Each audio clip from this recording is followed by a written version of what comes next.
In 2002, elections were held in Iraq, and guess who got 100% of the votes? Saddam Hussein. Of course, no big surprise there. But nothing like that could ever happen in our country, right? I think the American people are owed impeachment proceedings in the House of Representatives.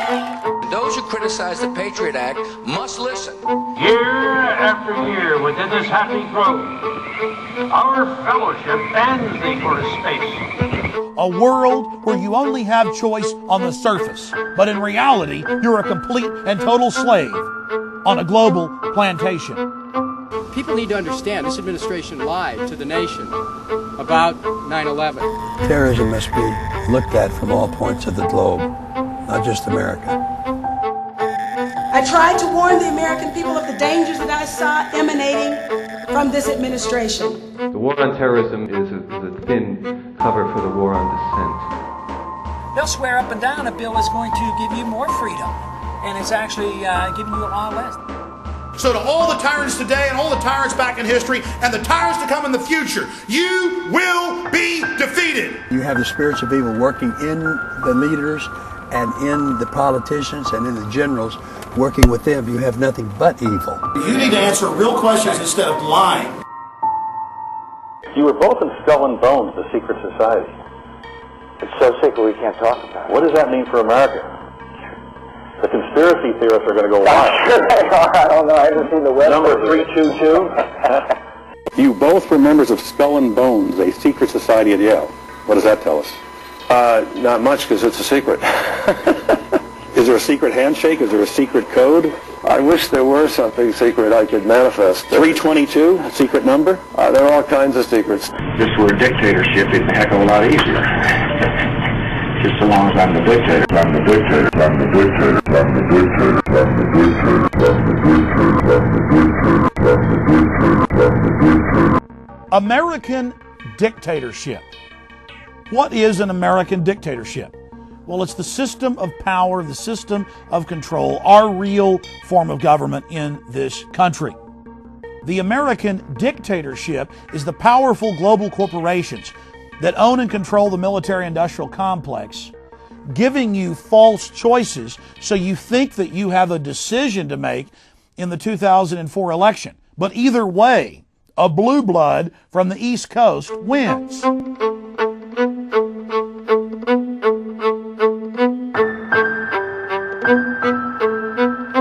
Those guys were both members of the secret society at Yale, right?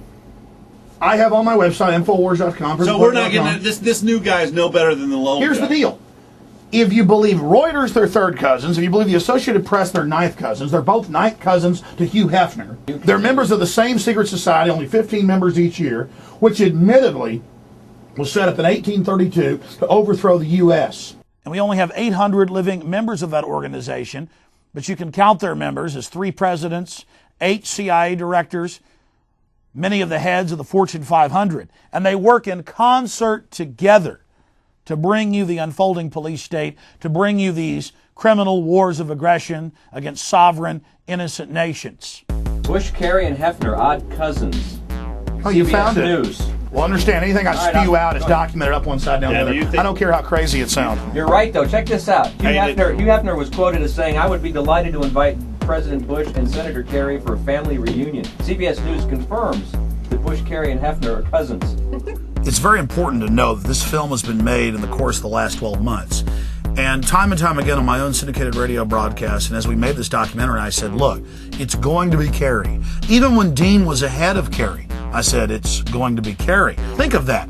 Out of 290 million Americans, we have 2 people from the most elite secret society in the United States, only 15 members tapped or chosen each year. And this is who we get for our presidential candidates. Out of 290 million, 2 people from the same organization that just chooses a couple people every year. It's absolutely incredible. Can you guys open website audio up on the air? Actually, you can go to Infowars.com or PrisonPlanet.com right now. Scroll down and it says Skull and Bones, and you can play the clip of Bush on Meet the Press a few weeks ago saying, it's so secret I can't talk about it. Hey, let me play this. Yeah. See if it works. Yeah. You were both in Skull and Bones, the secret society. It's so secret we can't talk about it. What does that mean for America? The conspiracy theorists are going to go wild. I'm sure they are. I don't know. I haven't seen the web. Number 322? First of all, he's not the nominee. And, look, I look forward... Are you prepared to lose? No, I'm not going to lose. Kind of skipped over it, didn't he?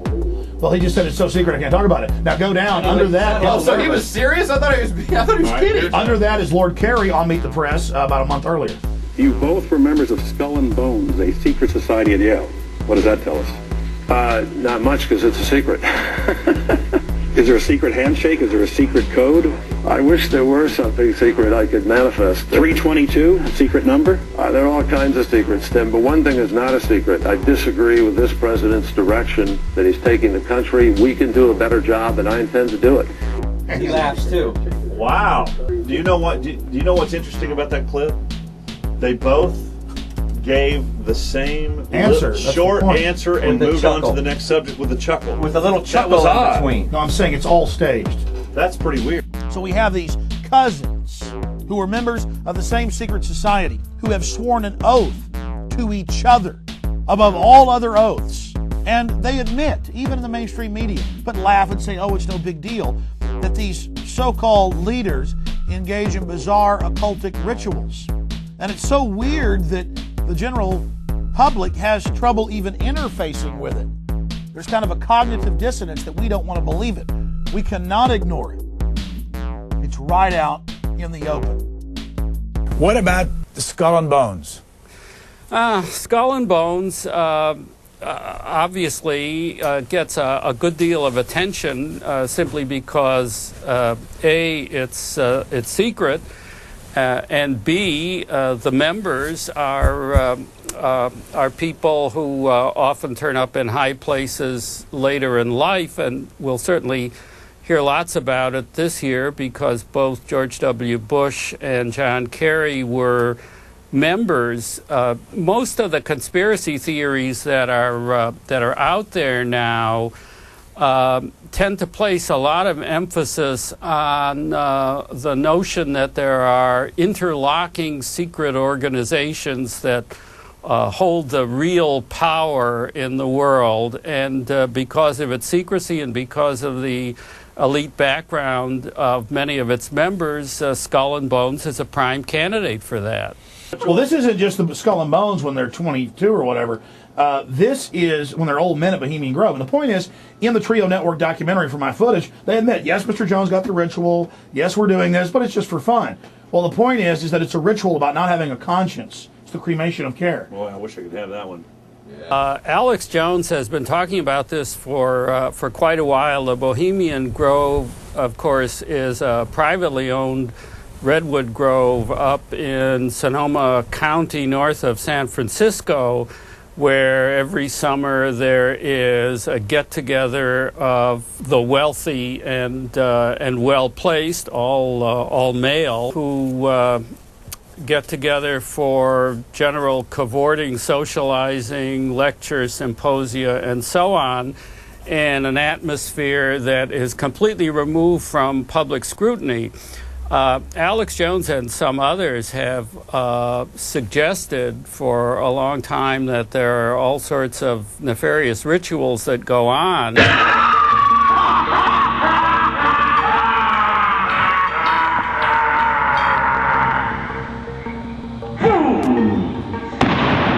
I woke up one morning to learn that I had been attacked for an hour and a half on C-SPAN by Brian Lamb and some professor. And the professor gets up there and says, well, Mr. Jones claims he snuck into this place called Bohemian Grove, and Mr. Jones claims all these wild things. Look, I have the video. They admit I snuck in. It's been in the major newspapers on the West Coast, the San Francisco Chronicle, the newspaper there in Santa Rosa, the Press Democrat. And I snuck in, and here were our so-called Christian conservative leaders worshiping Moloch. Year after year within this happy grove, our fellowship bends thee for a space. Thy malevolence which would pursue us here has lost its power under these friendly trees. So shall we burn thee once again this night, and flames that eat thine effigy, we shall read the sign. Midsummer sets us free. From the Skull and Bones Society at Yale, founded in 1832, to the Bohemian Grove, founded in 1872. And that path has led us back to Monterey and the Bohemian Grove in Northern California. Here we are, my friends, 3 years later. There have been a lot of news articles and rumors about world leaders meeting and engaging in satanic rituals. Now, the news admitted that the world leaders met here every year, going back at least 75 years, with presidents coming here going back over 100 years ago. But we wanted to try to put the rumors to rest, find out if it was true. We snuck in to the Bohemian Grove, and I was able to catch one of their many rituals on tape, the cremation of care. And yes, the leaders of the Bohemian Grove, based in San Francisco, have admitted that I did indeed sneak in and videotape the ritual. But they say I'm blowing it all out of proportion. They're just having fun. It's a theatrical production. Yes, our Christian conservative leaders meeting and engaging in an ancient Canaanite human sacrifice reenactment ritual. It's no big deal here in the Transylvanian-style woods of Northern California. The published annals of the Grove admit that the Manhattan Project developing the atom bomb was developed here. The Star Wars project in the late 1970s was hatched at one of the Grove encampments. And I was stunned in late 2004 to see 2 articles in the New York Times talking about the Bohemian Grove. Another article in the Wall Street Journal exposing Bohemian Grove but saying that it was no big deal. We pulled down the river. Our truck got stuck. We get out, we go down, talk to the fire department, they come down to pull us out. We just say, hey, what's the Bohemian Grove? They begin threatening us, telling us to turn the cameras off. Thanks a lot, buddy. So, Brian, do you work at the Bohemian Grove? No. Well, we're not here for that. No, I was asking him about it because I heard about it. And then he says you work there. He's lying. He doesn't work there, see?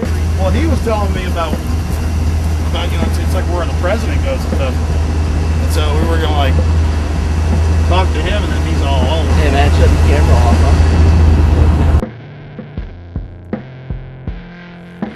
Here we are at the entrance to the 2,700-acre club that really begins a few hundred yards back there with several guard checks and checkpoints. How's it going, bud? It says Bohemian Grove Security. We were driving through this town, and we asked what was in the town. They said the Pink Elephant, the motel, and the Bohemian Club. We said, what's the club? They said, that's where these rich people go, like Arnold Schwarzenegger.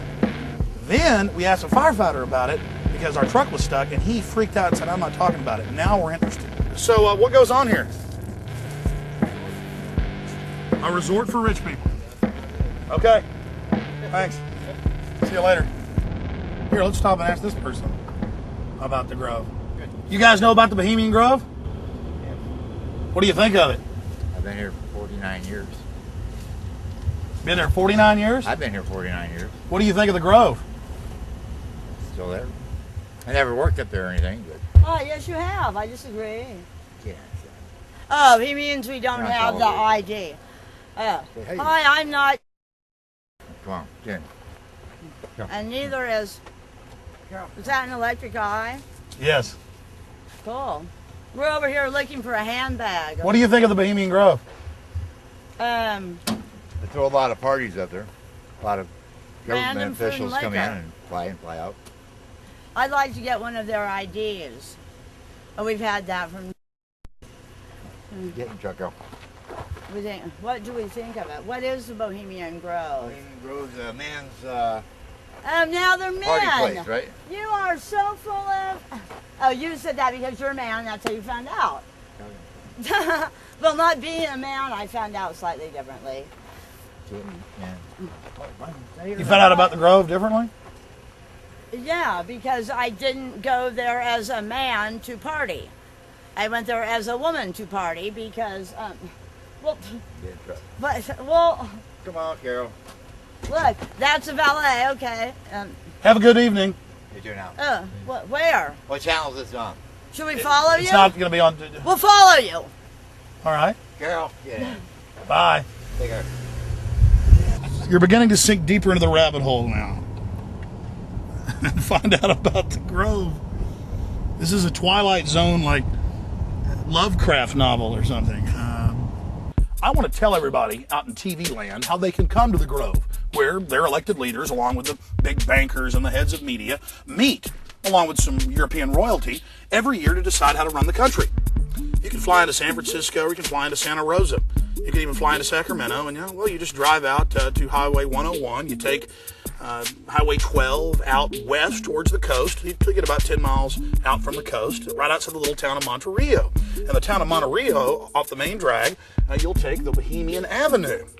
And it dead ends right here at the 2,700-acre Redwood Grove entrance, where your world leaders, among other things, set policy for much of the planet and dress up in black and red robes and worship, Moloch. They would say that Moloch was a Canaanite deity that children were sacrificed to. They don't say they worship Satan, they just worship an old deity that likes to gobble children, basically. It's so generational, they're so compartmentalized at the top of the pyramid that they don't even know it. This is what they are. They're a beast just rending people. Yeah, and the people are allowing it to happen because they know nothing else. The modern dictatorship relies on what is euphemistically called mind control. Many Americans have accepted mind control and simply call it spin or advertising. Some people have wacky ideas like taxing gasoline more so people drive less. That's John Kerry. We're going to keep pounding, let me tell you. We're just beginning to fight here. These guys are the most crooked, lying group of people I've ever seen. Who's crooked and lying? The president? I was talking about the attack machine.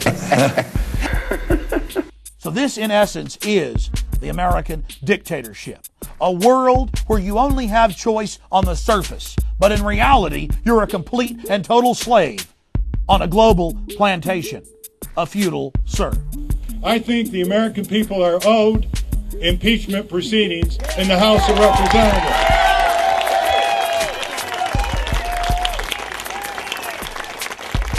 After all, the Congress ought to obey one provision of the U.S. Constitution that they are sworn to uphold.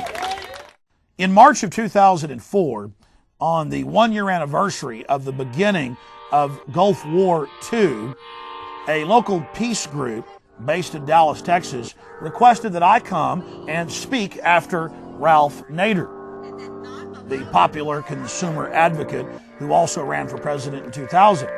And I told them, look, I don't really support Ralph Nader. I think he'd obviously be better than George Bush or Al Gore. He could be a shill put in there to ensure that Lord Bush gets into office yet again. But I said that I doubt that because things are so obviously staged between the two literal kissing cousins, the two coffin mates from Skull and Bones, Kerry and Bush. But I said I'll be glad to go and give a speech about the New World Order and hopefully wake up people on the supposed left. Because when you really get down to it, the left and right are controlled by the same people. I don't see that as really an accurate reality when you truly investigate the facts. Members of both parties were in complicity. They surrendered their sacred constitutional authority and gave the authority to declare war under his timing and place and manner unconstitutionally to George W. Bush. Nobody was indicted. Nobody was prosecuted. You go out here in Texas and violate a traffic ordinance, and you'll get a more severe penalty than the egregious violation of your own constitutional rights by the Congress of the President of the United States. And there were about 800 people there. There was one peace group that had gotten time there at the city park in Crawford, Texas, right outside George Bush's Hollywood set, where he struts around acting like a cowboy and not a British royal blue blood from Kennebunkport, Maine. And we got there, and the people that had brought in Ralph Nader, the state coordinators, they wanted me to speak, and they had actually got the time for Ralph Nader at 5 p.m. But when it got time for me to go up and introduce Ralph Nader, the so-called peace group from Austin, Texas, was outraged, and the UT professor was outraged, and they began trying to keep me from speaking. And I nicely went ahead and gave them the microphone back, and then we had to have some of the local authorities explain to them that indeed Ralph Nader's group had invited me in to speak, and that indeed I was supposed to then go and introduce him. The military-industrial complex runs the red light cameras, the cameras in the schools, the private prisons. That's what it's all about. They are setting up a Nazi Germany type system here domestically. And you know what? I want to thank the folks that put this together. Lori Tice and others. They're the ones that brought Ralph Nader in. And the local folks are great too. But it's 5 o'clock. They're only supposed to be up here. But here they are because, well, they love talking to crowds. God bless you. I'm coming up later to expose the New World Order. Stay with us. Yeah! Just amazing activity. The fissures we see even in the so-called peace movement. And their abject fear of me because I'm pro-gun, pro-national sovereignty, and against the tyranny of the Democratic Party. Bill Clinton did a lot to destroy our liberties and freedoms because he's a tool of the elite. Bill Clinton helped protect bin Laden when Sudan and Afghanistan wanted to arrest him. He was just carrying out the policy of the CIA as an active puppet for the globalists. But they couldn't seem to figure that out. They can't understand that if we're going to get our country back, so-called right-wingers and so-called left-wingers and libertarians are going to have to come together and really get outside the box and see the big picture. Again, ladies and gentlemen, I want to see if I get up here, they magically appear again. Seriously, if we're going to defeat this global tyranny, the left and right have to wake up to the fact the left and right is a fraud. Only difference between George W. Bush and John Forbes Kerry, well, they're cousins, they're members of Skull and Bones. Their voting record is almost identical. Think about that. Their voting record is almost identical. They both voted for the war. They're all for the same issues. That's the key here. And I have to tell you that after having a chance to talk to Ralph Nader's staff, after being able to interview Mr. Nader, I do think that there is a well-founded suspicion by a lot of Democrats that Ralph Nader is acting, whether unconsciously or consciously, as an agent to throw the election to George W. Bush. The Democrats say anybody but Bush, whereas in reality, it really doesn't matter. Either way, they've got this election fixed. As we said, this is the American dictatorship where the elite gets their man, their puppet, their figurehead in the position of power. We were partially responsible, our government was partially responsible for Saddam Hussein, as we were supporting any so-called anti-communist dictator in the world. Along with the British, we helped entrench him as the dictator of Iraq in 1979. We equipped him with arms. We gave him foreign assistance and credits. We had our corporations apply and receive export permits from the Department of Commerce in the 1980s under the Reagan and Bush I administration, providing this brutal dictator with the raw materials for chemical and biological warfare. In 1983, Donald Rumsfeld, special envoy, visited Saddam Hussein when these materials were being used and didn't say anything. He was our dictator after all, wasn't he? He was our dictator. The U.S. government has overthrown over 50 dictators since World War II without invading them. They're experts at overthrowing not our dictators, the other side's dictators. It's interesting just to speculate. Why in the world, knowing that he's a tottering dictator with disloyal troops ready to run at a moment's notice and surrounded by enemies, why in the world didn't the U.S. government under George W. Bush merely overthrow him instead of invade Iraq? There's a 3-letter word for that, folks. Oil! Oil! What did we see in the last election between Albert Gore and George W. Bush in 2000? We saw two different rival factions inside the New World Order fighting for control, fighting for the management position of CEO of the New World Order, of Slavery Incorporated. It's clear that Al Gore did win the popular vote. It's not clear if that popular vote was actually his or if Democratic operatives had stuffed ballot boxes and manipulated votes at the local level to the point of him winning by a narrow margin. But what is clear is that George W. Bush and different members of the constabulary in Florida and other states did steal the election, did block recounts, did disregard numbers that showed that Al Gore had indeed won the election. And then when that was in question, the Supreme Court, 7 of the 9 members appointed by Republicans, then returned the favor and appointed George Walker Bush as the President of the United States.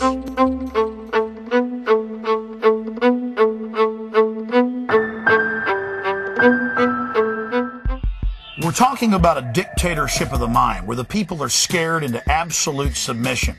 Did you ever imagine that you would see the federal government up on television saying, well, the terrorists may want to disrupt our democratic process, so we're going to have to disrupt the democratic process.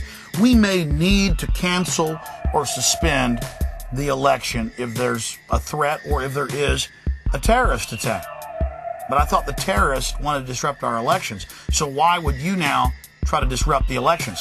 How obvious, how transparent, how see-through is that? There was a case in Tennessee where the tabulation software added illegally a quarter of a vote to the favored candidate for every one vote that the unfavored candidate received. Now that was flat out wrong, but because this particular unfavored candidate had Judge Joe Brown on his side, they were able to sue and find out exactly what happened. So we understand that these manipulations are going to take place. ES&S, Election Systems and Software. Republican Senator Chuck Hagel, who is he? He's got ownership ties through a holding company to ES&S. Well, he's a 20-year friend of the Bush family. He almost became our vice president instead of Dick Cheney. And he won his seat in the Senate twice by these big landslides in Nebraska, in a state that had not elected a Republican senator in over 24 years. But you know what? The votes were counted, 80% of his votes were counted by ES&S voting machines. Maybe it's a little coincidence, I don't know. Don't know. It's very important for everyone out there to spend time looking at the election process in your county, in your city. While Americans are being fed a steady diet of Michael Jackson and Lacey Peterson and lots of football, our elections are being stolen by the owners and controllers of electronic voting machine companies by rigged software and no paper audit trails. And time is running out for us to do something about it. I spoke to the Libertarian Distinguished Speaker Series here in Austin, Texas, and I have to tell you, I was delighted when I told the crowd of several hundred people that if anybody here disagrees with me, please ask a question, please state why. And no one said that they disagreed with me.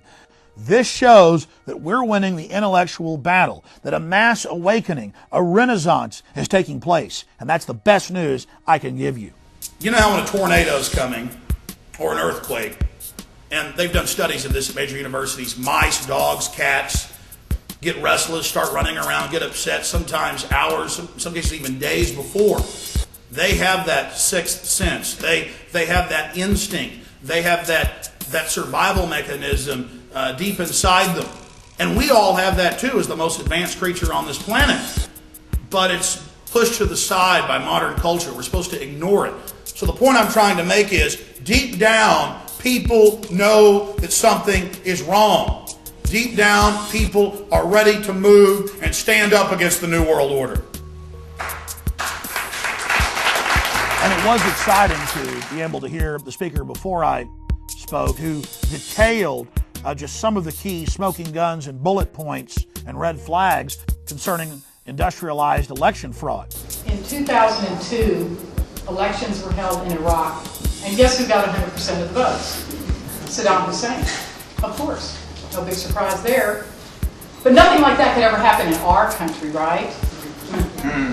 Well, what if I were to tell you today that virtually any hacker with a laptop could hack into the electronic voting machines that are being used in most of the states across our country, that are going to be used by 50 million Americans in November while they're voting for president, adding votes, and changing the final tally without being detected.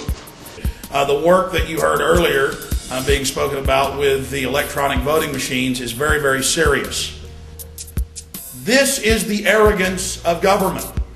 And you can see that they're getting more and more arrogant, more and more aggressive.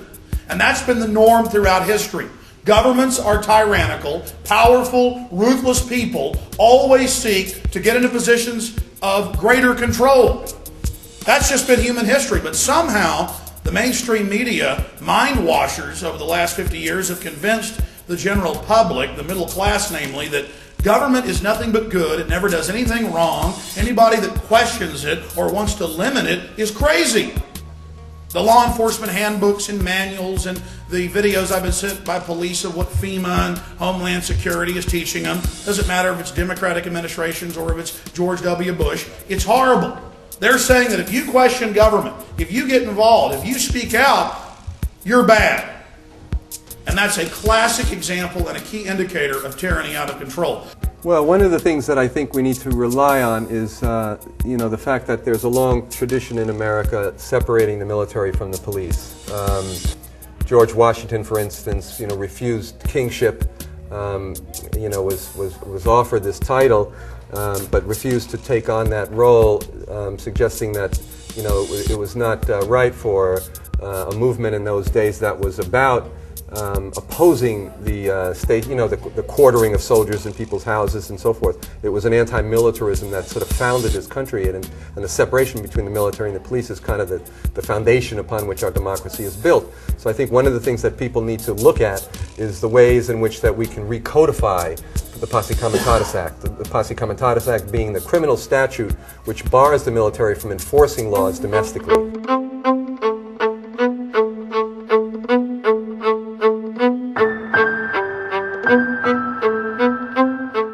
Austin, Texas is known as the live music capital of the world. And Ozomatli is a Grammy Award-winning band that has no history of causing any problems. They came to Austin, their venue was totally jam-packed. In the middle of their set, the fire marshal requested that they help get the crowd outside because it was overflowing.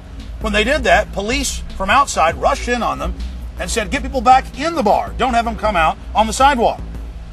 This was all caught by tourists on tape as they peacefully complied. But the police were already in that mad dog mentality and began assaulting the crowd with tear gas and then arresting members of the band, including the manager, and charging some of them with felonies, despite the fact that nothing illegal was caught on tape and no one resisted them. This is becoming a very serious pattern, not just in Austin, Texas, but around the country. I went to Cuba, for like 10 days. And this is supposed to be a dictatorship, truly, uncut, and I was walking around pretty drunk on Cuban rum, and a Cuban police officer totally treated me with like a respect and a help that I would have never gotten in LA. So what you're saying is, as Americans, and I've experienced this, we think we're free, but we go to foreign countries that are supposedly dictatorships, and they're freer than we are, and the police treat you with more respect than we get here in this country. Well, I don't know if necessarily freer would be the actual thing. I think it's more of just how police are viewed and how they're trained and how they actually work in that particular society or in that particular country and culture.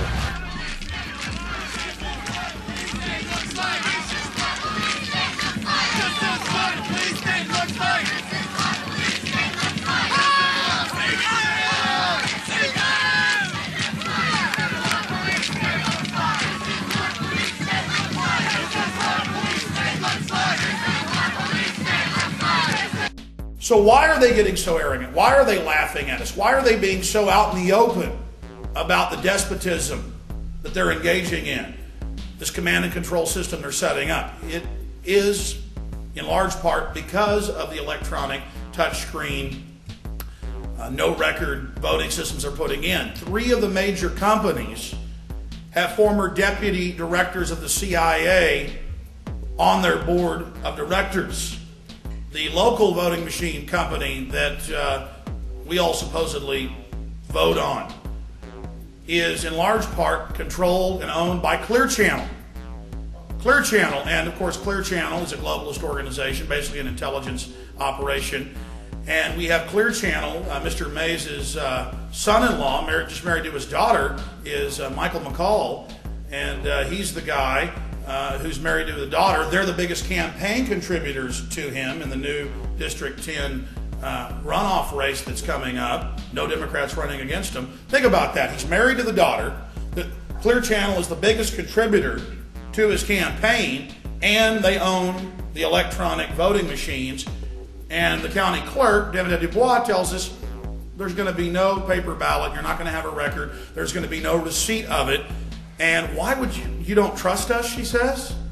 Well, no, you just got caught in 1998 double counting ballot boxes, falsifying signatures, and breaking safety seals. But the state board looked at it and said it was all a complete accident. And that was with the old system where they had to feed the paper ballots in, then it went into an electronic spreadsheet, and that too can be manipulated. But now with these new systems, there's just no record at all. Just another quick update for you in the course of making this documentary. We talked about Michael McCall running for a new special created 10th district here in Central Texas. And then magically, despite the facts saying that he would lose according to polls, he magically won, just like Senator Hagel, who owned the voting machine company, and he ran as an underdog way behind the polls, and he magically won too. So you're wondering why government's getting more and more arrogant? They own the voting machines. Out of the 5 big voting machine companies, 3 of them are headed by former CIA deputy directors or directors. One of the other big ones is run by the former head of the National Security Agency, or the NSA. And then again, others are owned by people like Clear Channel. So I think that answers the question for you. But they know that you can't handle the horror of this. Then we've got the League of Women Voters, a supposed political watchdog group running all over the country trying to block a good Republican's bill, Congressman Rush Holt's bill, to demand a paper record of the electronic voting machines. They're blocking that, saying, no, we don't want any record of how you vote. Don't be a conspiracy theorist. You're bad if you want a record. We send advisors and monitors all over the planet to these third world countries, these tin-horn dictatorships, to monitor their elections. And we demand a paper trail. But here, hey, don't be paranoid. We just don't want you to have that record. Better think about that. Why is it that you believe what Alex Jones tells you? Because he makes a lot of sense. There are just too many coincidences about the whole situations. I watch a lot of history. I watch a lot of PBS. I do not watch propaganda. As Hitler said, it is easier to believe a big lie than a little lie.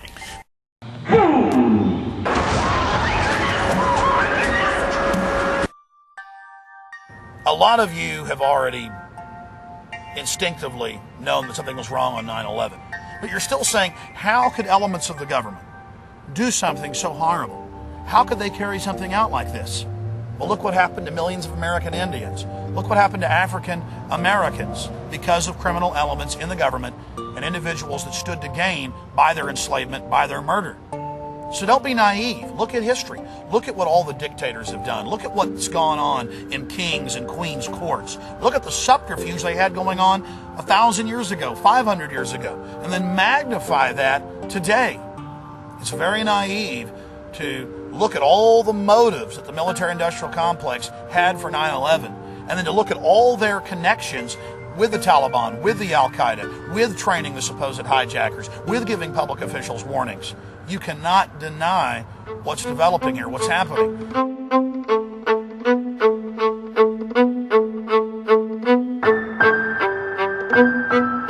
You see, they know that people are on to the fact that 9/11 is a cover-up, that there was prior knowledge, and yes, even government involvement and founding of groups like Al-Qaeda.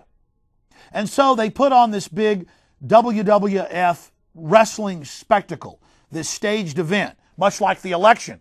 Many of the members, business partners with the Bushes, business partners with the Bin Ladens.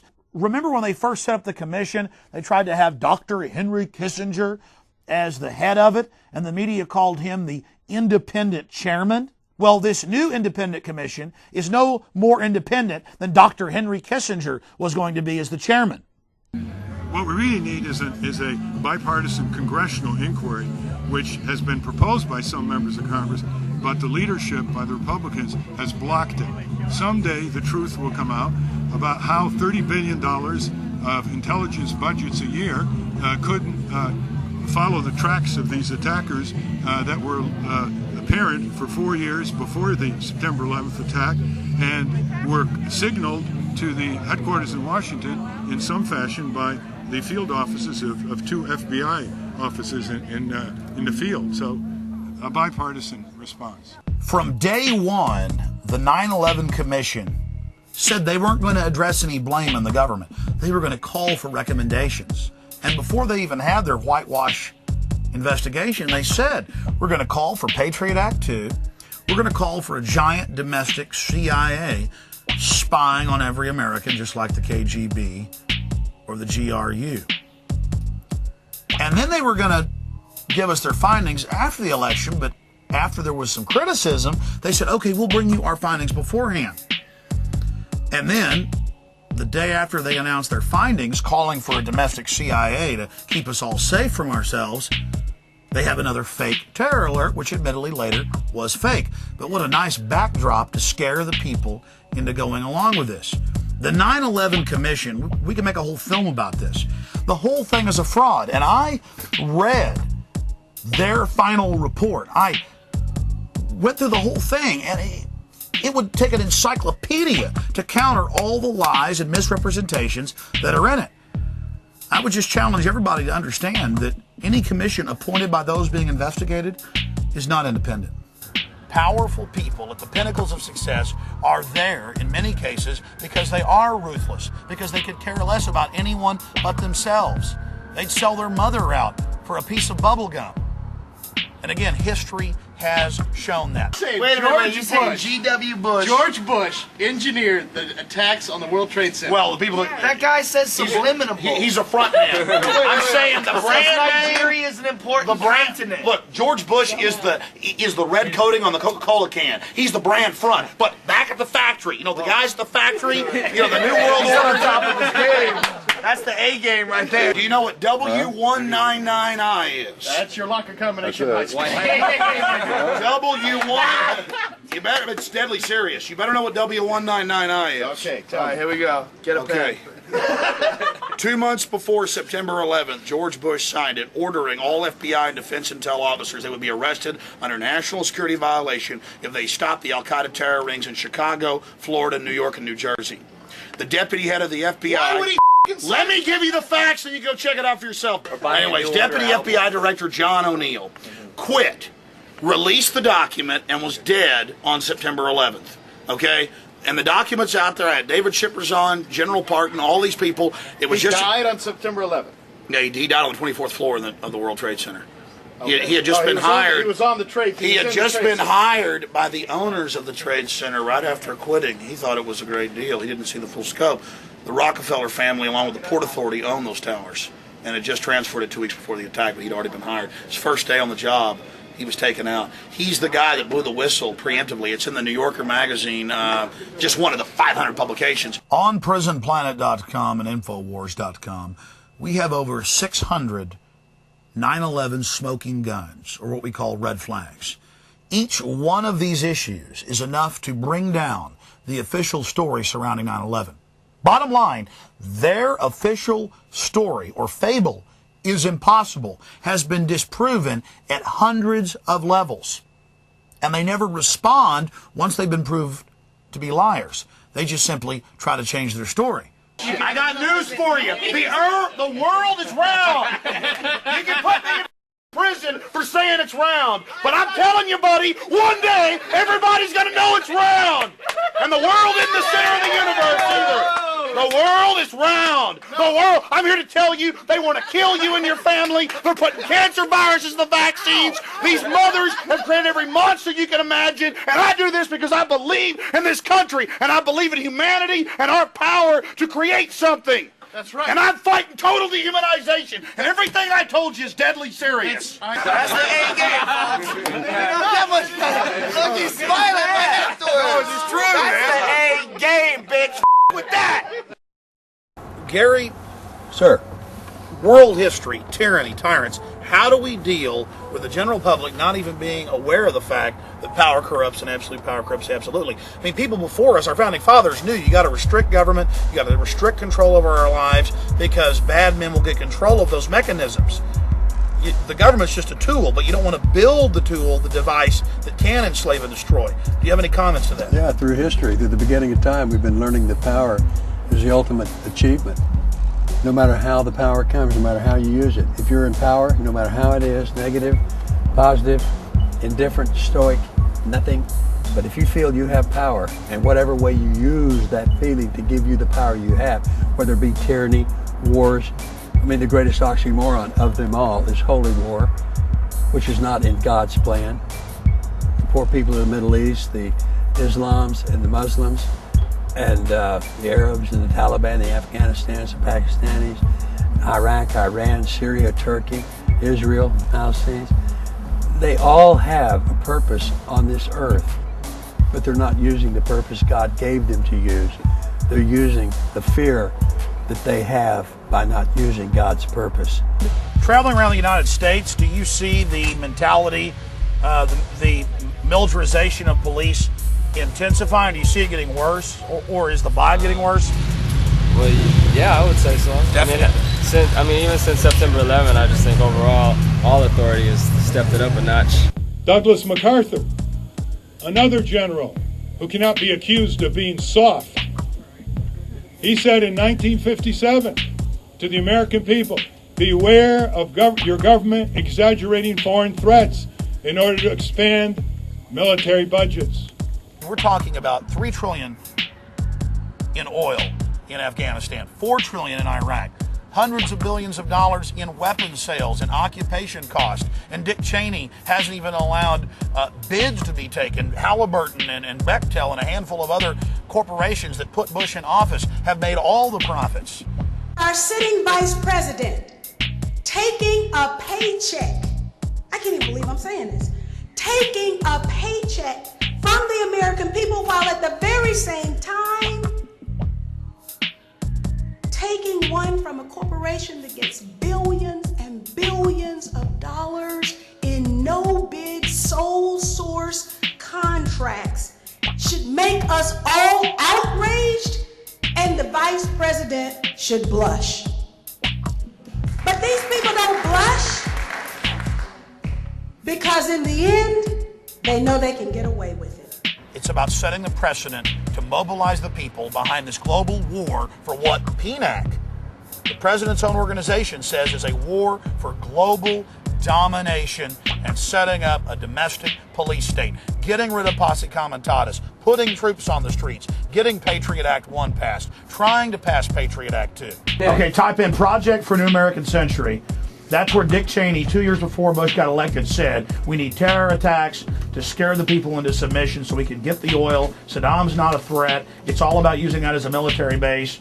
Type in Operation Northwoods. It's on my website, but you'll go to the Library of Congress. The official U.S. government plan to carry out 9/11. It is declassified. ABC News, Baltimore Sun. Official U.S. government plan to carry out 9/11. Mayor Willie Brown of San Francisco getting a call from the White House, being told the night of September 10th not to fly to New York that morning. And then Condoleezza Rice and all the rest of them get up there on TV with the kingpin, Richard Armitage, and Colin Liar Powell, and tell you they never had any prior knowledge.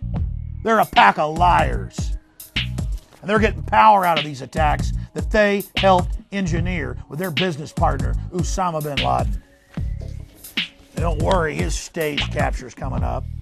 Some people think that the response to 9/11, to that act of war that was committed against us, to the people who tried to decapitate us on that day and shut down our financial system, that the response to that ought to be limited war. We'll win in Afghanistan, we'll kill bin Laden, and we'll return to defensive position. This president believes that it's a broad war, that you not only have to deal with Afghanistan, but you've got to deal with the circumstances in the Middle East that have created Al-Qaeda, created the ideologies of hatred that are driving them, that you've got to have a peaceful and stable Iraq as a linchpin of a different kind of Middle East.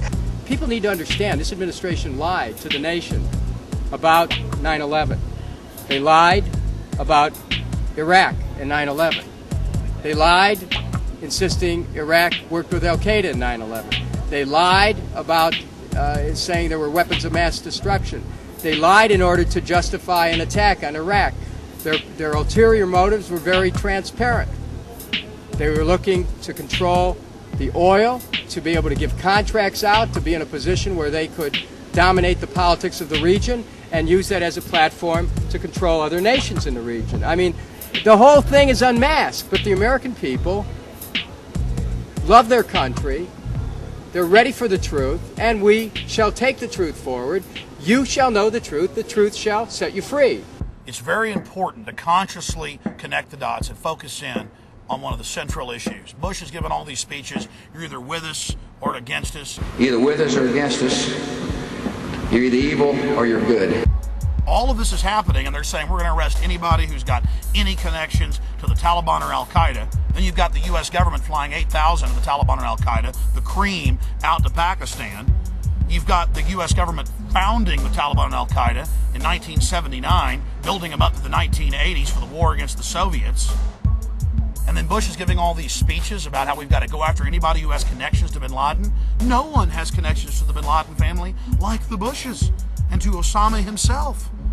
In fact, Osama bin Laden was an admitted CIA asset, we believe still is, and his code name, admittedly, was Tim Osmond. In the 1970s, he was in the U.S. with a short hair and no beard. There's been photos out there of him driving around in his Cadillac, hanging out with the CIA. His older brother founded Arbusto Oil with George W. Bush, his first big contract out of college in 1976 in Midland, Texas, while they owned an airport together in Houston. But again, the media, there's been a few articles, Fort Worth Star-Telegram, BBC, but that's it, folks. So we need to look at the motive, we need to look at the history, we need to look at how the president is intimately involved with the bin Ladens. In fact, we've got FBI agents who were ordered by Bush under W199I, a presidential order, several months before 9/11 to back off the bin Laden family, to back off Al-Qaeda in this country. He threatened, Bush did, to arrest FBI agents if they stopped Al-Qaeda. They knew specifically what the hijacking plans were. In fact, FBI agent Robert Wright with David Shippers, the man that impeached Bill Clinton, and Larry Klayman of Judicial Watch gave a press conference last year before the National Press Club. And they said, here's the letter from the Justice Department. We'll be arrested if we tell you what we know about the Bushes and the bin Ladens. But Larry Klayman said this, all I can tell you is the Bushes vacation with the bin Ladens. Bush has taken over the media. In fact, that's one of the offices that some of his people are involved in. Media and Bush merging together, and I'm glad to see a lot of the media is starting to resist that. This is Dude, are you on crack? The media is owned by the same corporations that own Bush. That put him into They're power. all owned by the same people. And Karl Rove, the head White House guy, has been going around saying, don't put out anything that criticizes the government. That's work with us. Absolutely and they're involved untrue. That is absolutely untrue. I was in both of those meetings. Sir, I read his quotes. I was in both.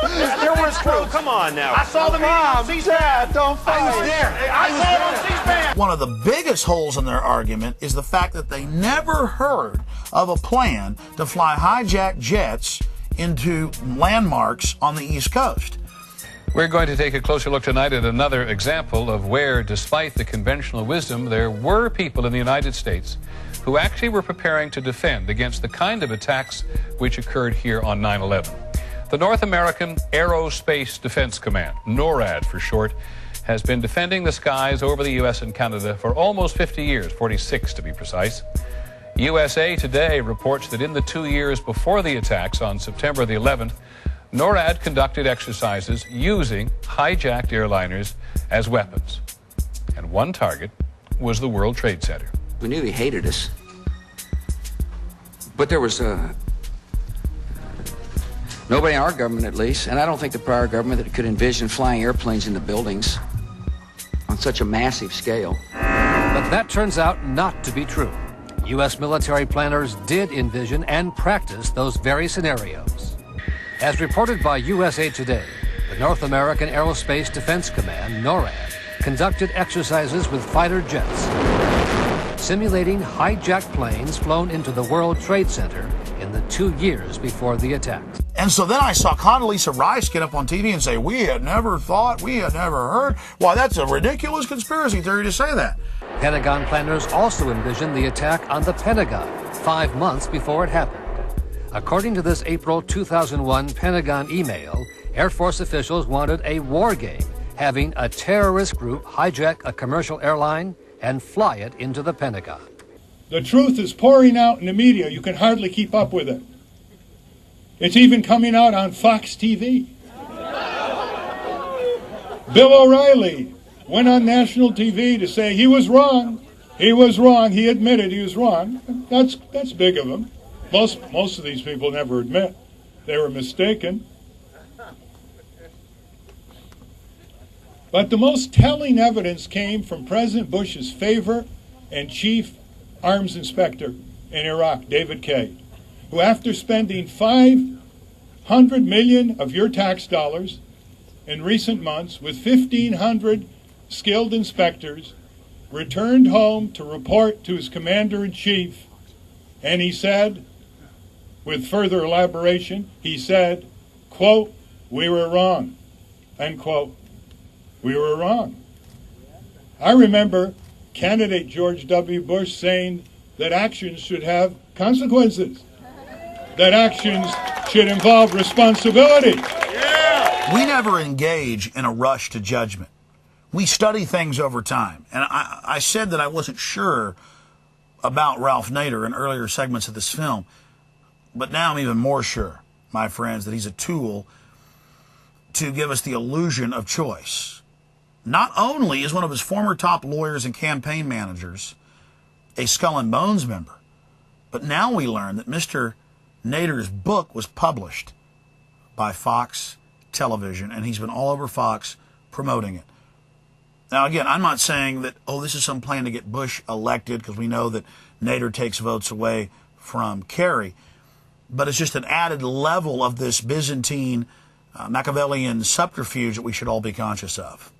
Mr. Nader, who are you really working for? The war on terrorism, particularly in its homeland defense manifestation, is a thin cover for the war on dissent.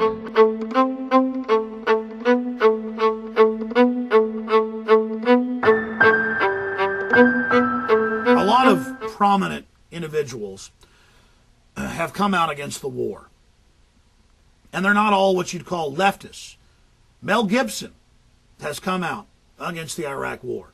He said that it's wrong, that it's unconscionable, that it's a crime, that it's not America's place. And you know, Mel Gibson is just in line with George Washington, who said, don't get involved in foreign entanglements. Don't get involved in imperialism that was the norm at his time in the world, and is still the norm today, just more sophisticated, more veiled.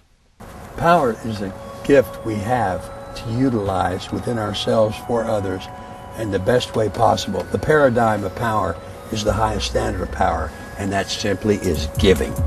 For 50 years under both parties, our government has been supporting brutal dictators who suppress their workers and their presence. Why don't we have a war on global infectious diseases that are taking millions of innocent lives and are coming to this country in drug-resistant strains?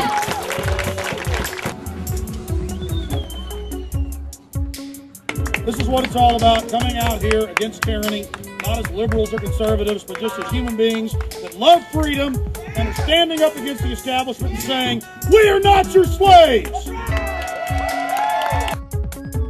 Throughout history, there's different types of power, and there's powerful people that are powerful because they do good things, and they do it for the right reasons. Why is it, though, really dark, evil, wicked people who are sadistic and enjoy doing bad things to populations, enjoy mutating populations spiritually, physically, financially, why do those type of individuals normally get into power, and then once they have power, no one's challenging them, they increase the murder, the slaughter? How do we stop? Well, number one, why do we see that happen, or do you agree? And then number two, how do we stop that? A lot of the people who are under the power of the tyrants are like sheep. They know nothing else. They have no role models. This is from generation to generation to generation, and they come with generational curses.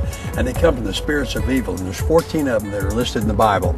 And when you have these spirits of evil working with you, within you, around you, and you have the spirits of evil working in the leaders and in the politicians and in the generals, working with them, you have nothing but evil.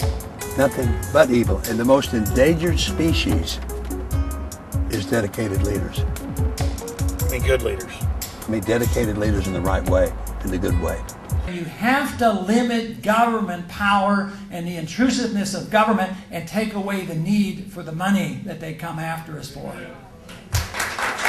We're seeing a lot of lying by the Attorney General. Comments about the new Victory Act, Patriot Act 2, and the lying. Well, you know, I pointed out in my speech just a little while ago that he had a beautiful quote when he was a senator. I mean, they flip-flop and they deceive. I don't think he would admit that he was doing any lying, but he now serves a different master. He serves the administration, and if they say this is what you're going to do, he goes along with it. So it's just total inconsistency. That's why we need people in government that are willing to stand up for their beliefs and explain what they believe in, and they shouldn't be allowed to stay there, you know, if they flip-flop and just do whatever they feel like doing. George W. smirks, Dick Cheney sneers, Rumsfeld jokes, Powell blusters, Rice lies. Enron and WorldCom steal, DynCorp vaccinates, Halliburton feeds and feeds and feeds and feeds. Americans hurt, and in Iraq, Americans die. Our national leaders insult our allies, create more foes, reward their friends, increase our insecurity through their own policies, and plunge the American people into the deepest economic abyss of a generation.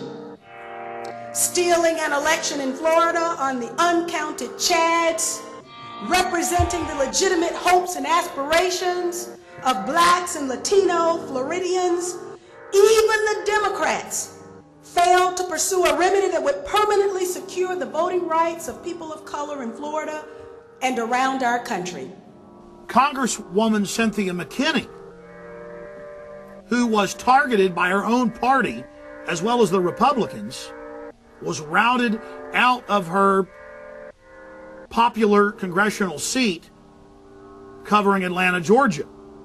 And when she found out about the United Nations and DynCorp kidnapping hundreds of thousands of women and children and being found guilty in court of doing it, she went public.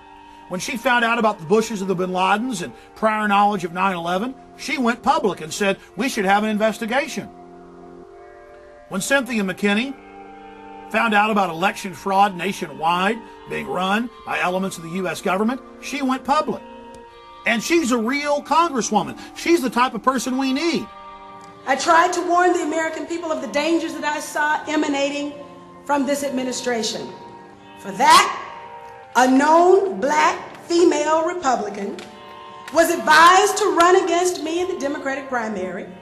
Republicans fed her campaign coffers, and then 48,000 of them crossed over and voted for her. Just think about it. Katherine Harris, who participated in the illegal disfranchisement of innocent black and Latino voters, was rewarded with a congressional seat, and I was taken out of one. So if you're a real Republican who has populist constitutional views, you're targeted. If you're a real Democrat who has real constitutional values and cares about the people, like Cynthia McKinney, you're targeted, you're attacked for getting out of the controlled paradigm. And I'm telling you, the controlled paradigm is the insane worldview. We see ludicrous leaders like Tom DeLay, Trent Lott, Ward Connolly, and now Arnold Schwarzenegger parade across the stage adorned with the ornaments of power, while thoughtful leaders are shunned or targeted or cruelly maligned. But there was a time when that truly wasn't so. When our leaders challenged the best in us and encouraged us to shun war and invest in justice and peace. And Cynthia McKinney has been an ardent supporter of the Bill of Rights and has really spoken out against these modern tyrannies. So we have to commend her. This is absolute gold right here. Excuse me, y'all The incredible height. Off of property, this is private property. Okay, where's your property? 15 feet from the foundation. So you guys done blowing the economy out? Now you're just guarding a little money laundering scam? That's Enron, CIA money laundering. And they don't even want you to videotape their little Enron logo. Can you believe it? The exercise of power. And once our constitutional rights are gone, they'll have these guys dressed up in black uniforms busting through your door, telling you you're wrong after they're done destroying the entire stock market. That's how the scam's going to work here in the new third world country that is America.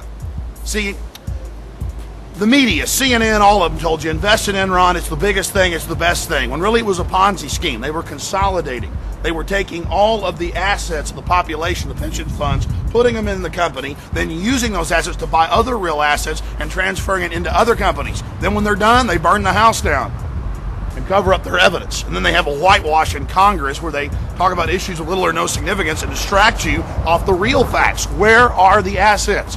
And why aren't people talking about how 2 years ago they started transferring them into real companies? This is what we're dealing with here, ladies and gentlemen. This is the scam.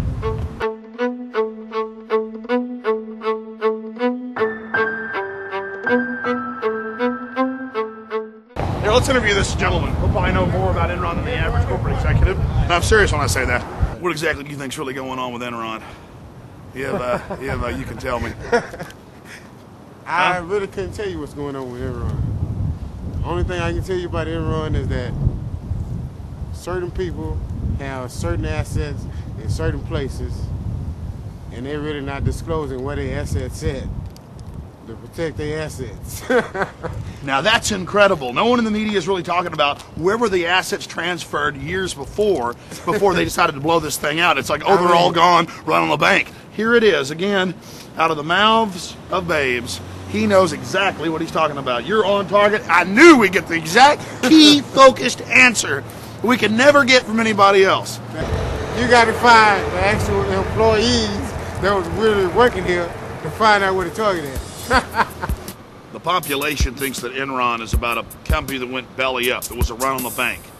Couldn't be further from the truth. The reality is it's a giant CIA globalist money laundering operation that I and others were talking about years ago. It's a Ponzi scheme. They take your pension funds, your investment, they buy up power companies, pipelines, you name it, consolidate it, transfer it to other real companies that their interests control. Then they blow out the entire company, have some stage-managed theatrical event whitewashes in Congress, and you buy it. Don't buy it for a single solitary second, because more economic crises are coming. This is how the scam is pulled. Just like 1929 America, I assure you, the stock market is not safe. I mean, you can buy anything with assets. You can buy anything in H Town. Exactly, real tangible stuff. They've been transferring, and then they blew the dummy scheme out after the last old lady invested money in it because their stockbroker said it's the best. CNN says it, and you can trust them. They care when you're. You can't trust CNN. I mean, really, it's wrong to even speak out against this CIA money laundering operation. The neighborhood I grew up in, Boyle Heights in East LA and Los Angeles, police weren't necessarily our friends. I think the experiences we had growing up, that they weren't always there to necessarily help you first. You know, there were situations you'd find yourself in that just seemed unfair. I think that it has a lot to do with money and the perception that gives people. As people with money are less likely to be aggressive physically than poor people, and I think that stereotype is kind of carried out in a lot of the way. Well, I would add to that, though, because I've interviewed a lot of police. The establishment also has said that people that fit the stereotype of being poor or disadvantaged are easier to abuse, and then there aren't lawsuits and they don't get in trouble. Sure, I mean, the legal system, it costs a lot of money to represent yourself. Money does make a difference. And yes, my friends, there really is an Illuminati. There really are 13 families. They own the big banks that print the money, and they have stated publicly that they plan to get all of us, that's 95 to 80% of us, out of the way to engineer a servant class and to totally take control of the evolutionary development of the human species. Well, I'm not sure I believe in what you're saying there, Alex. It seems a little far-fetched to me. All one has to do is investigate FEMA, read the founding documents. It's been around since 1933, though they gave it the name in 1979. And I've got Senate hearings on tape where they talk about the concentration camps that FEMA is involved in constructing and maintaining. In fact, the agencies that were merged to create FEMA were the agencies that actually kept the Japanese Americans during World War II in internment camps. And FEMA's already activated. 4 days after September 11th, President Bush activated 500 dormant clauses, activating all of the FEMA powers. FEMA can take over every radio, television station, every transmission, satellite uplink since '96. I don't think that FEMA would ever have the power to impose any kind of martial law. That's only can be authorized by an act of Congress. And so I don't really see how the transfer of power would happen unless you're talking about an actual military takeover through the NSC. Go read the executive orders on FEMA. How would it happen? Look, it's already happening. The bunkers are in command right now. Get out of here. It's where Cheney is. Look, it's incremental. But let me tell you something. I think the biggest problem in this country is not FEMA. I think it's people's ignorance of their own government and the lack of civics. I agree. I agree. Yeah, people need to. I agree with it. Well, look, it's not FEMA. It's who runs FEMA. It's the forces behind this power. They can use any kind of government job to mess with people's lives. The government can use the IRS to destroy you. Exactly. They can use the military. It's just one more CIA. tool in their box. He's on target. I'm in agreement. I agree. Go read the executive orders. Dude, we may be strung out on watching sitcoms and Wheel of Fortune and drinking beer, but the American people would get their act together and kick some ass. They are. If the government Liberals tried to do and that. conservatives are coming together like I've never seen them come together, because people are worried about this. And more of what Congress does, more and more of the checks and balances are being removed in the name of dealing with the crisis. Now, I want the Speaker of the House and Leader of the Senate to be involved in the continuity of government program. They've gone public. They were very upset about it. So we got a problem here when the Speaker of the House, a Republican, and the Leader of the Senate, a Democrat, are both concerned. We keep talking about like how FEMA is going to take over the government and stuff. I'm just wondering exactly how will they do that? You haven't quite explained that yet. Again, it's by incrementalism. They're not going to announce they're taking over. Incrementally, they've been doing it, and by using disasters, especially terrorist attacks, it would be quite easy to expand the power to condition the people to accept that level of tyranny. So it's through crises, through problem, reaction, solution, that we would see an expanded takeover. But how? How are they going to do it? Well, it's a Richter scale of martial law, of tyranny. I'd say we're at about 5 or 6 right now, and the mercury's rising. Again, Ashcroft, you're talking about taking away civil liberties bit by little bit by little bit. And I think a lot of my Democratic friends are a bit too hysterical about what's gone down. But, well, again, I'm not a Democrat, but I see no evidence of any of this. I see no evidence of any of that. Of what? Yeah, what evidence is okay. I mean, USA Patriot Act. Now a threat overseas could end up being a threat to the homeland. And in order to protect the homeland, these good people have got to be able to share information. Those who criticize the Patriot Act must listen to those folks on the front line of defending America.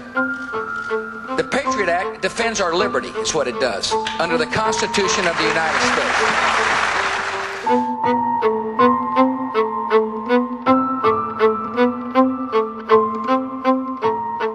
They'll swear up and down a bill is going to give you more freedom, and it's actually giving you a lot less. They'll have a bill that's supposed to give you more privacy, and what they're doing is they're turning over your information to the government.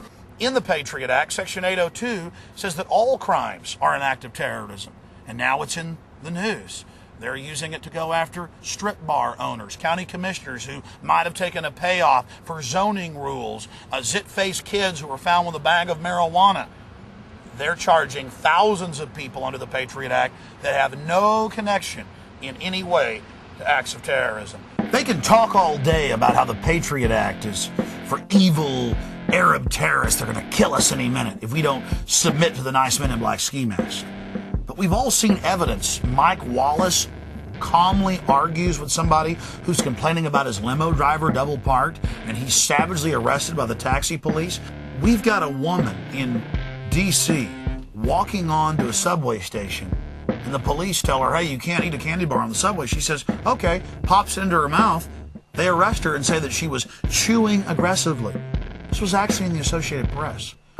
Right here in Austin, Texas, this Pakistani guy with no criminal record, his family lives here in Austin, came to town. He videotaped the Capitol and the governor's mansion, and it was a national alert, on Fox.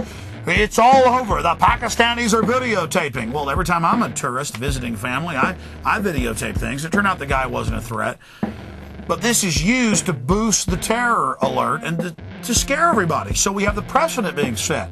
You eat a candy bar wrong. You argue with the taxi police about where you're parked, you get arrested. All of this. What does this have to do with America and freedom? Bottom line, look at the climate around you. We're all being treated like slaves by those who, in truth, are the terrorists.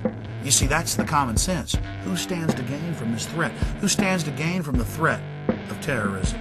The military-industrial complex. That Congress, a few weeks ago, before it left on recess, by a 3-to-1 margin, passed an amendment that effectively struck down the sneak and peek section of the bill, which gives government the right to go into somebody's house without a warrant, without announcing, in effect, that you're doing a search, which, according to our Bill of Rights, people have to be notified.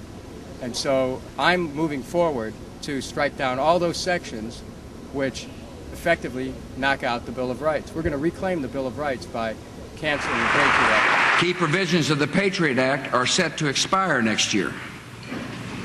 The terrorist threat.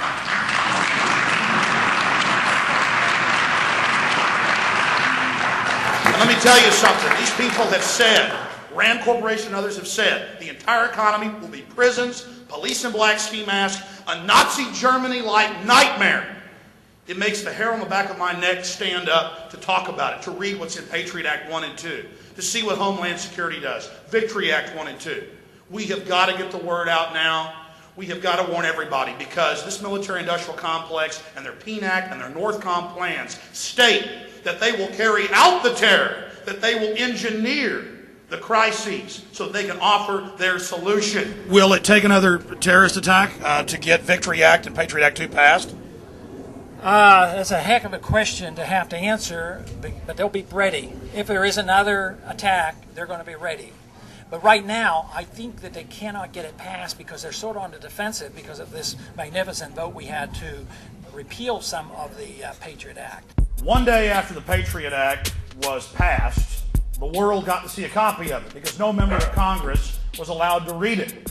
It was transmitted from the Justice Department, much of it written, they admitted, years before, to the Congress.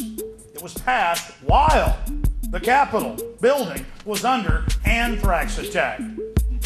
5 of the 6 office buildings were shut down. About 60 to 70% of the Capitol itself was shut down.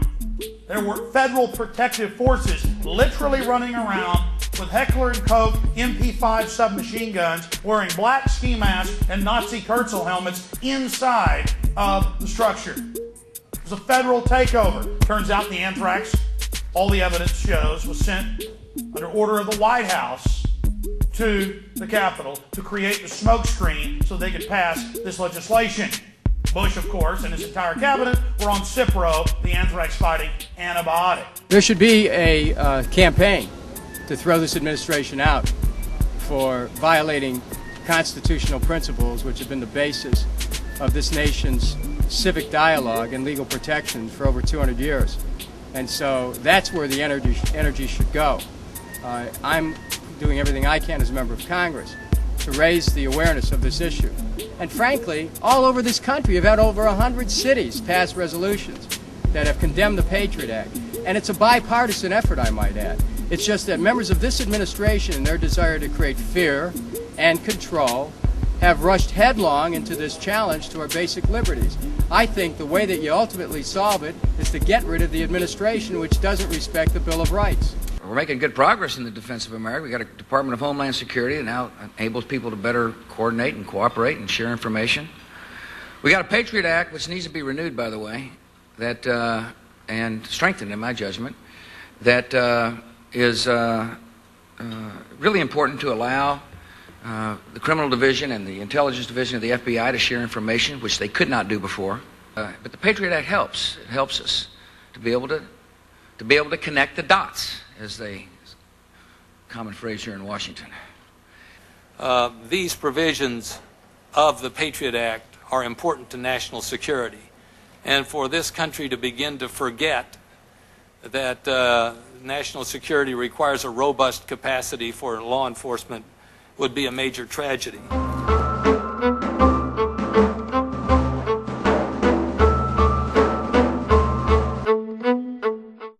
The good news is that right in my hometown of Austin, Texas, we just threw out the Patriot Act. It's over 400 cities. It's over 400 cities. It's not 170. It's not 250. It's over 400 cities and towns. Just to clear up any confusion, we have shot this film over the last, well, actually year plus. And so you'll hear us talk about 100 cities, 150, 300 cities. The news is usually 4 or 5 months behind, but the latest news reports are reporting 300 plus cities have thrown out the Patriot Act in their towns, and 4 states. Now, 8 months ago it was over 400 cities because I've actually counted them all up. But let's be conservative. 300 plus have thrown out the Patriot Act in 4 states. And that's very, very exciting because all we're saying is, hey, America isn't America if we don't have these basic liberties. And that's why you should throw out the Patriot Act and reaffirm the Bill of Rights in your town. Alex Jones and several folks have tried or will be donating time to Mr. Jones, but our rules are they have to be present to do so. Sean Lausen, is Sean Lausen here? Eliza Giles, Eliza. Mayor, I had about 20 that we can. Denise Keeper Lausen, Carlos Tame. Okay, Carlos. Okay. How about Mark Wallace? Well, so far that's only 6 of the 5 people that attempted, Mr. Jones, to give you 3 minutes. Only 2 are here, so you have 6 additional minutes. I'll give you 9. Well, unless somebody else. Mayor, I can go outside and get people. I think folks kind of got. I mean, are you signed up to speak? What's your name? Trevor Holly. Okay, I need one more person. What's your name, ma'am? Rebecca. I'm sorry. What's the last name? Okay. Okay, so Mr. Jones, you're now at your maximum of 15 minutes. I will say, folks, occasionally you'll see myself or council members leaving the dais. I promise you when we're back in the back, there's a television and audio we can hear and see. Oh, so yes, Mayor, I believe you. Don't be offended when I leave. I'm not offended. Welcome, Mr. Jones. You have 15 minutes. Well, thank you. And I hope you do stay because this is important. And I want to thank the people that came here that are part of the Second American Revolution. We shall prevail. That is a guarantee. Because as the New World Order turns up the heat, they're going to form more resistance. The tighter they squeeze, the more people are going to have that light bulb go off above their head. Now, I believe this council is made up of good people, and I think it's great that Jackie Goodman, Mayor Pro Tem, has brought this forward. Let's go through the facts. And John Ashcroft and Lord Bush and their military-industrial complex owners who are setting up a military dictatorship. I mean, this is admitted. PNAC documents cannot hide the reality of what's happening. In fact, Ashcroft, 6 months ago, really committed a federal crime. In sworn testimony before the House and Senate, he said there is no new terrorism legislation. It's not been introduced.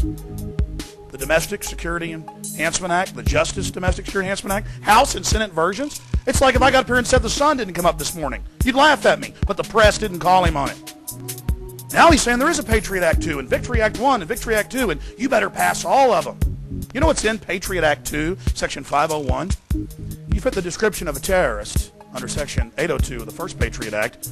You can be arrested, secretly executed. That's right, a 3 military judge panel. Now what is Section 802 of the first Patriot Act? It passed on October 27th, 2001 at 5 in the morning when no one was allowed to read it, according to members of Congress. The definition of terrorist is any action that endangers human life that is a violation of any federal or state law.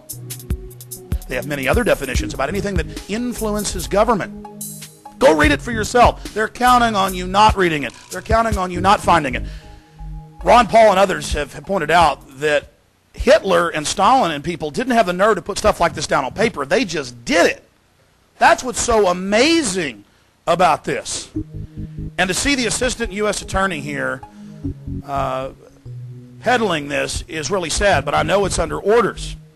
Because 2 months ago, it was reported that Ashcroft met out in Hollywood with the heads, the big editors of all the newspapers, and the heads of law enforcement, and said, we'd like you to go out and write editorials, editors, we'd like you as attorneys, assistant attorneys, write editorials, get on talk shows, get out there and sell that this to the people, that this is good, this is a wonderful thing.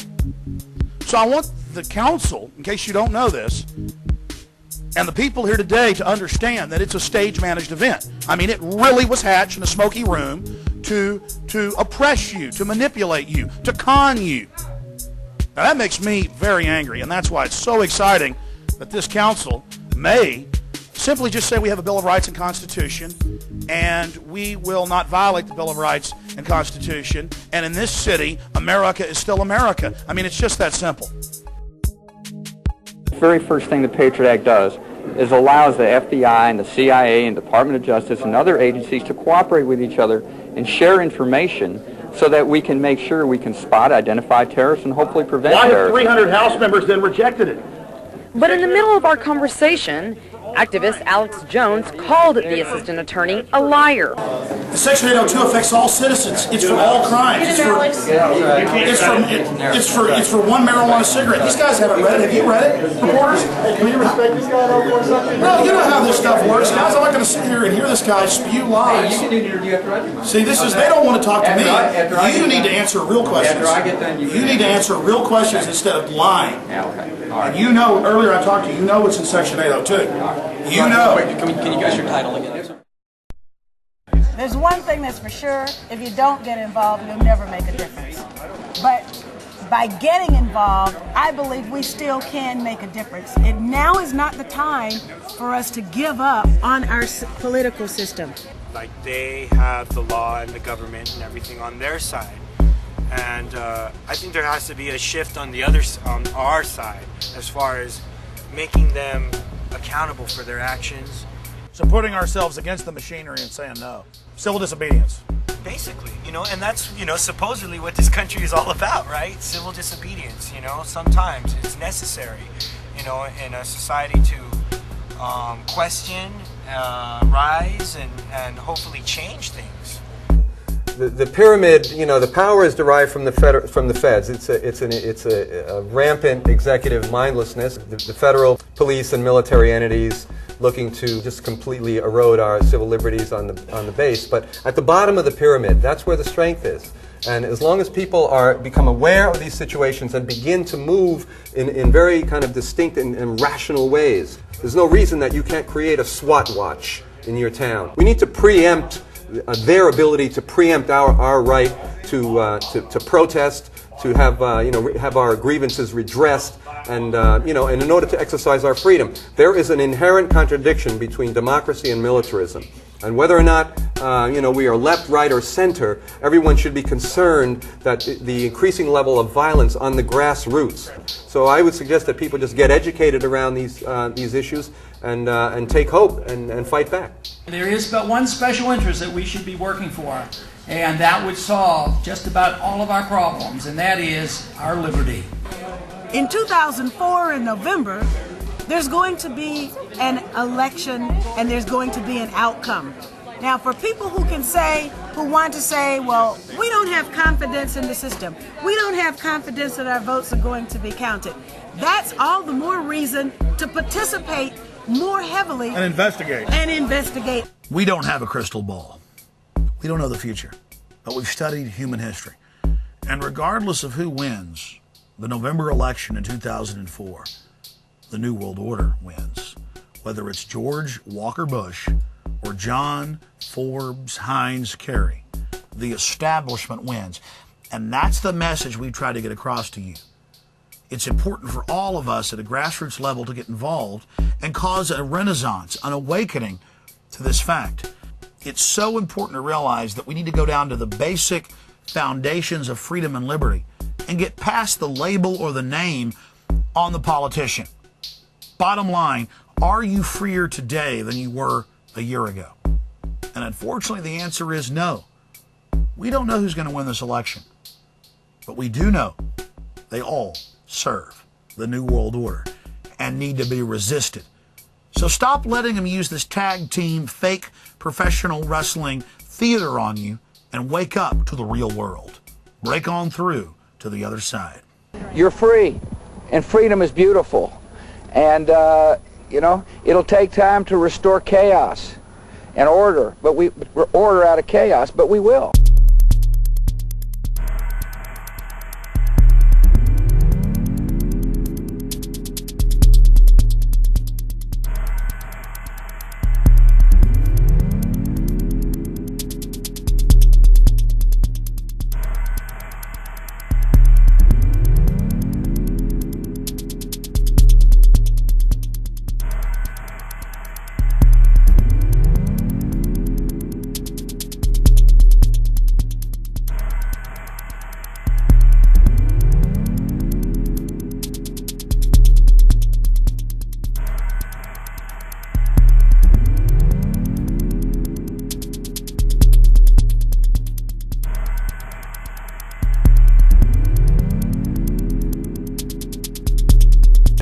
Thanks a lot, Kevin. That was a talking here in Malibu, outside L.A. to, well, Gary Busey, been in over 100 films. 107. 107, and how many incredible awards? That just doesn't matter. The awards don't matter. The notches on the gun butt doesn't matter. What matters is right now. N-O-W, and the word now stands for no other way.